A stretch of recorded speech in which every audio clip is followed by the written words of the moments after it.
Thing that Susan, you were commenting on is just about the topic of contact, and that this is really not just something little, and this is not something woo woo, that this is actually what is happening, and it is major for supporting an evolutionary leap in consciousness.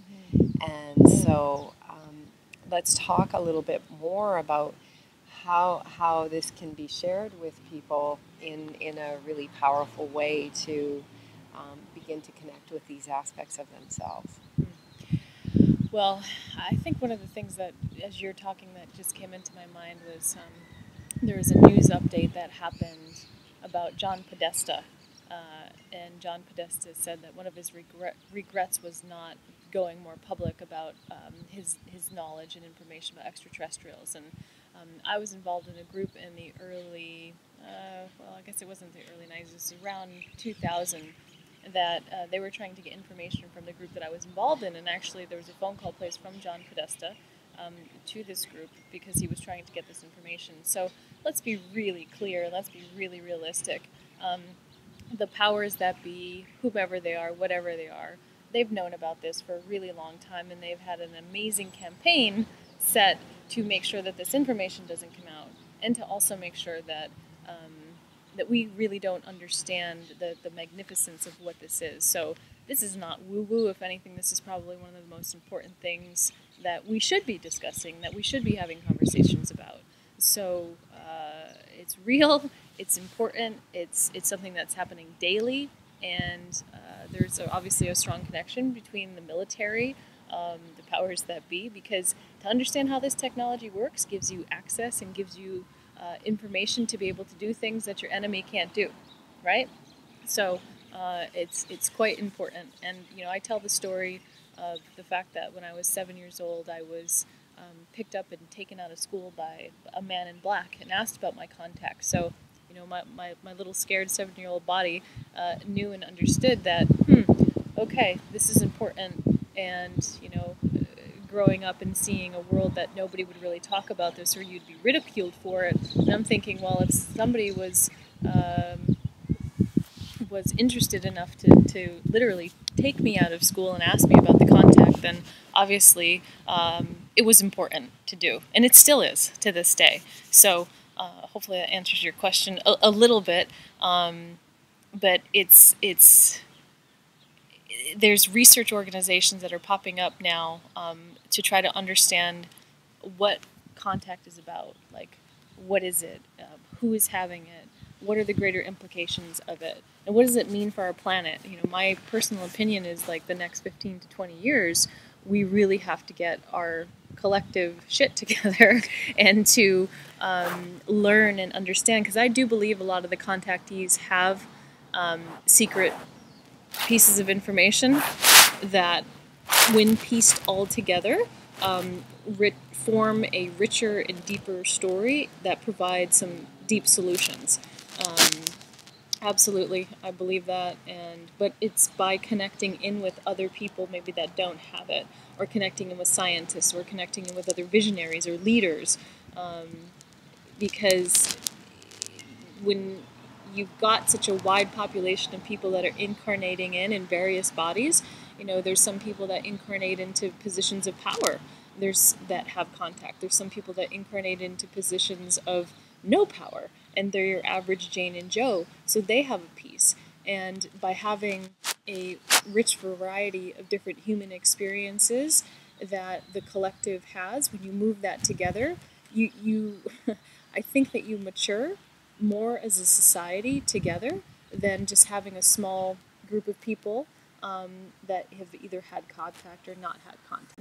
The various people from different ethnicities and different walks of life, ages, gender, obviously. I mean, it seems like it's pretty balanced between male and female contactees.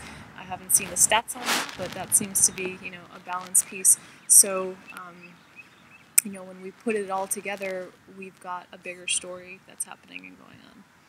Well, that is really exciting to me, Susan, what you're saying about contactees finding each other and perhaps having pieces to a puzzle to support the upliftment of the shift. Yeah. And I really think that we all have pieces to a greater puzzle. Everyone has a piece to this great puzzle. We're all part of one great human family.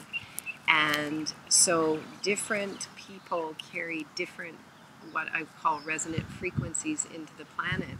Part of the purpose of the Living Library is to really form a foundation to support the upliftment of consciousness, and to provide a venue to bridge contact with other dimensional realms, etc. And so the concept that when enough contactees come together, we have pieces of a greater puzzle is something that is part of the purpose of the Living Library.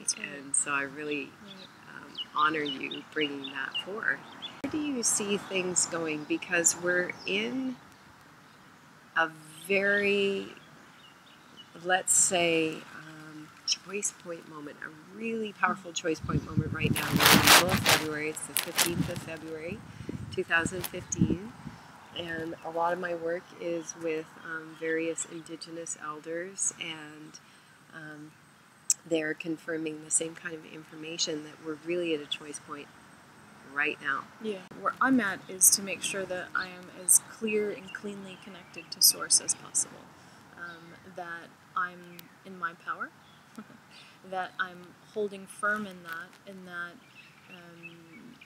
serving, I guess, as a point of integrity for myself. Because what I've been asked to do over the last 4 to 6 months is to really hold a sense of pureness and hold a sense of integrity at a much higher level. I think I'd done that quite a bit my whole life, but now it's being asked to just go stronger. I will confirm, same for me. Yeah. I mean, then what does that translate to, right? I mean, for me, it's no alcohol, not that I really drank much, but, people have said, well, maybe you should do shrooms to get in more contact with, greater beings, or to release stress. And I'm like, no, see, that's not working for me either. Like, I need to just realign who's in my life. I need to realign where my attention and focus is. And probably the most important thing right now is literally moving away from fear in any way, shape, or form. Absolutely. It's huge, because it's almost like if you have a little bit, it gets stuck, and then it can turn and spiral out of control. And this is something I think is a really big thing that's going on with us. Like, I always thought, for those of us who've had contact, we're kind of like, not the guinea pigs, but we're the ones that go first, right? We're the ones that go through the trials and tribulations first. And then the people that maybe don't have it, we can develop tips, guidelines, tools, resources. We can help them, to be able to move through this and say, hey, you know what? I know what I went through. Let me help you now. But what's also been shifting and changing is just making sure that you're living completely in the here and now, and that you're feeling into every decision, and making sure that every decision is in your alignment for your greater purpose. And it's about you showing up completely and fully in who you are.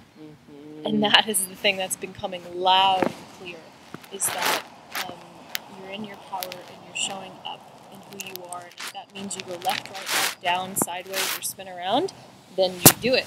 And it's not someone telling you what to do, it's you feeling in and feeling with what feels right. And what I would say is, for me, I had a bunch of confusion in the last couple of years about knowing what felt right.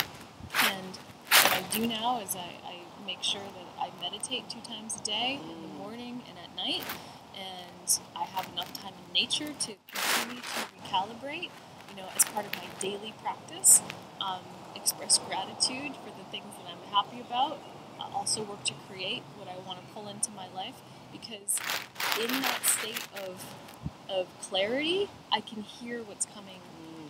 I can feel what's coming more clearly. Because when you're in a stressed state, you can't hear and you can't feel the universe. You're in like this confusion, and that's one of the biggest things that I'm unrelenting on that piece. I'm unrelenting to make sure that I'm not in a confused, incoherent state, because it doesn't help me, it doesn't help my mission, and it doesn't help the people around me. So that's where I'm at on this piece. Very, very powerful. And very, very, very rewarding, I have to say. I'm having the most fun. I'm having the most fun. I'm feeling the best that I've ever felt. And I genuinely love myself, and I can genuinely love and have compassion for people around me in that state.